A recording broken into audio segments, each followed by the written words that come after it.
দিয়েছি একটা নতুন ভিডিও নিয়ে। তো আজকে আমার ভিডিও রেসিপির নাম চিকেন মহারানি। তার জন্য আমি এখানে 500 মতো চিকেন নিয়েছি। এইটা আমি আদা রসুন দিচ্ছি 1 চামচ, টক দই দিয়ে দিচ্ছি স্বাদ মতো নুন। এটাকে ভালো করে মাখিয়ে 10 মিনিটের জন্য রেখে দেবো। এর উপরে দিয়ে দেবো আমি একটু চিলি ফ্লেক্স। এখানে আমি গুঁড়ো লঙ্কা ব্যবহার করব না, যার জন্য আমি এই লঙ্কাটা ব্যবহার করছি। এটা আমার মাখানো হয়ে গেছে, এটা এখন 10 মিনিটের জন্য রেখে দেবো। তো এখানে আমি একটা ননস্টিকের প্যান নিয়ে নিয়েছি, এতে আমি তেল দিয়ে দিচ্ছি। তেলটা গরম হওয়া পর্যন্ত অপেক্ষা করবো। কিছু গোটা মশলা নিয়ে নিয়েছি, এগুলো সবের মধ্যে দিয়ে দিচ্ছি।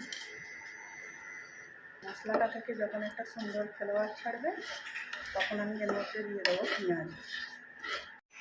এখানে আমার এই তেলটা গরম হয়ে গেছে, মশলাগুলোর থেকে একটা সুন্দর ফ্লেভার এসে গেছে। এখানে আমি দুটো মিডিয়াম সাইজের পেঁয়াজ দিয়ে দিচ্ছি।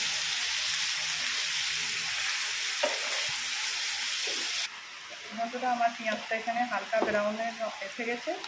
এই পর্যায়ে আমি এখানে গুঁড়ো মশলা শুধু হলুদ ব্যবহার করবো, আর কিছুই এখানে দেবো না।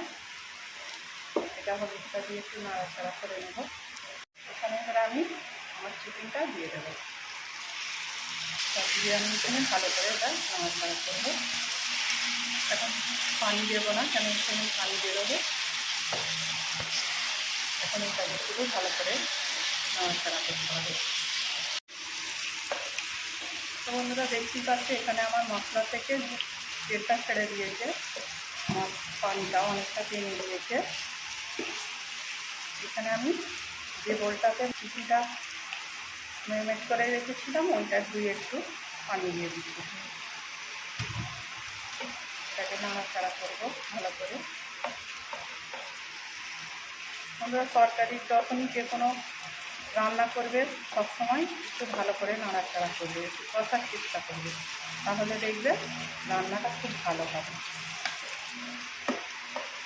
এইখানে আমি একটু ঢাকনা দিয়ে রেখে দেবো, তারপরে আবার আমি দেখাচ্ছি। তো বন্ধুরা, এবার আমি ঢাকনাটা খুলে দেখবো, আমার পানিটা অনেকটাই কমে এসছে। বন্ধুরা, অবশ্য নুনটা একবার টেস্ট করে দেখে নেবে, নিজেদের স্বাদ মতো নুনটা দিয়ে দেবে।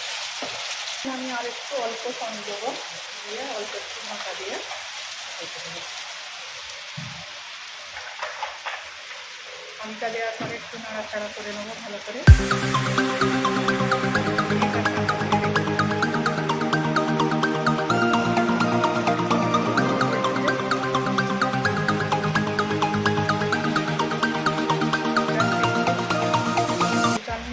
এটা হবে।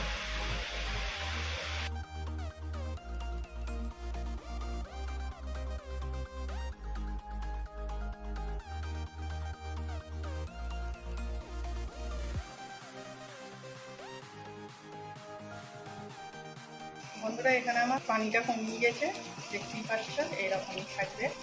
এখানে আমি শুধু একটু কাসুরি মেথি দিয়ে দেবো।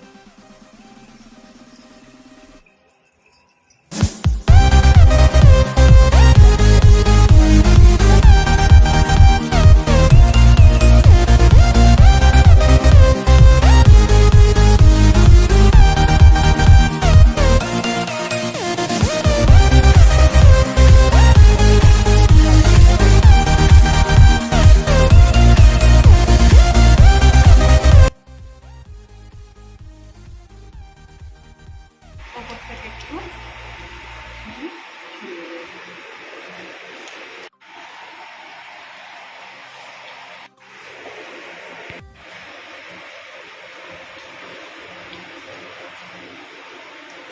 এই চ্যানেলটাকে সাবস্ক্রাইব করবে, লাইক দেবে, শেয়ার করবে, আর ছোট ছোট কমেন্ট করে আমাকে জানাবে।